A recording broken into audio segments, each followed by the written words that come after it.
ಅಂದಿನ ದಿನಮಾನದಲ್ಲಿ ಹುಬ್ಬಳ್ಳಿ ಶಹರದಲ್ಲಿ ಬಹುದೊಡ್ಡ ಶ್ರೀಮಂತರು. ಅವರ ಮನೆಯ ಅಂಗಳಕ್ಕೆ ಪೂಜ್ಯರು ಜೋಳಿಗೆಯನ್ನು ತೆಗೆದುಕೊಂಡು ಭಿಕ್ಷೆಯನ್ನು ಬೇಡುವುದಕ್ಕಾಗಿ ಹೋಗಿದ್ದಾರೆ.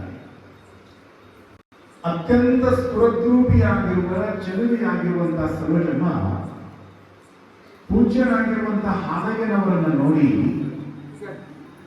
ಅವರ ಮೇಲೆ ಮೋಹಿತರಾಗಿ ಪೂಜ್ಯರಿಗೆ ಆ ತಾಯಿ ಭಿನ್ನಯಿಸಿಕೊಂಡರು.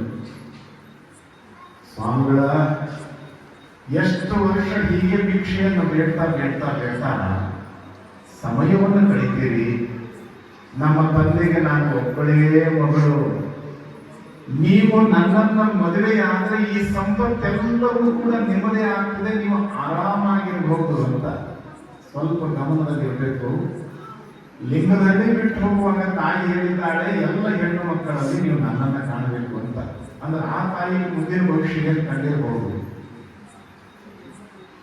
ಹಾಲಯ್ಯನವರು ಹೇಳ್ತಾರೆ, ಹಾಲುಗಲ್ಲದ ಹಾಲಯ್ಯನವರು, ಯೌವನಾವಸ್ಥೆಯೊಳಗಿರುವಂತಹ ಹಾಲಯ್ಯನವರು, 18-19 ವರ್ಷ ತುಂಬಿರುವಂತಹ ಯುವಕರಾಗಿರುವಂತಹ ಹಾಲಯ್ಯನವರು ಕಾಮ, ಕ್ರೋಧ, ಲೋಭ, ಮೋಹ, ಮದ, ಮತ್ಸರಗಳು ಏನೆಲ್ಲ ಹೊಯ್ದಾಡುವಂತ ವಯಸ್ಸಿನಲ್ಲಿ ಹಾಲಯ್ಯನವರು ಪ್ರಶಾಂತತೆಯಿಂದ, ಶಾಂತ ಮನದಿಂದ, ಪ್ರಸನ್ನ ಮದನರಾಗಿ ಹೇಳ್ತಾರೆ, ಅಮ್ಮ, ನಾನು ಮದುವೆಯನ್ನು ಮಾಡಿಕೊಳ್ಬೇಕು ಅನ್ನುವಂಥ ಉದ್ದೇಶವನ್ನು ಇಟ್ಕೊಂಡು ಊರನ್ನು ಬಿಟ್ಟು ಬಂದವನಲ್ಲ.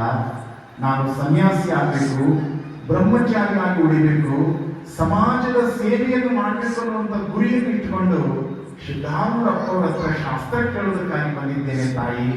ಇಂಥ ಭಾವನೆಯನ್ನ ನೀನು ಎಂದಿಗೂ ಕೂಡ ನಿನ್ನ ಮನಸ್ಸಿನಲ್ಲಿ ನನ್ನನ್ನು ಕುರಿತು ಇಟ್ಕೋಬೇಡ.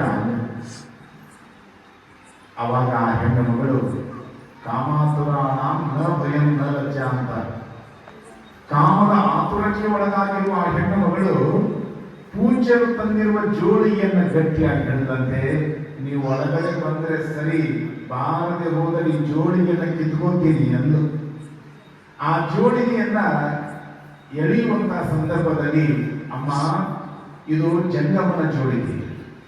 ಪ್ರೀತಿಯಿಂದ ಜಂಗಮ ಆನಂದಪಟ್ಟು ಆ ಜೋಳಿಗೆಯೊಳಗಿರುವಂತದನ್ನ ತೆಗೆದುಕೊಟ್ಟರೆ ಅದು ಪ್ರಸಾದವಾಗುತ್ತದೆ, ನಿನ್ನ ವಂಶವೃದ್ಧಿಯಾಗುತ್ತದೆ, ನಿಮ್ಮ ಬದುಕು ಬೆಳಕಾಗುತ್ತದೆ.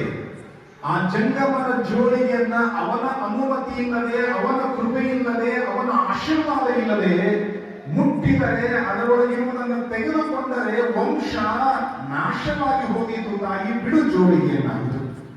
ನಾನು ಬಿಡೋದಿಲ್ಲ.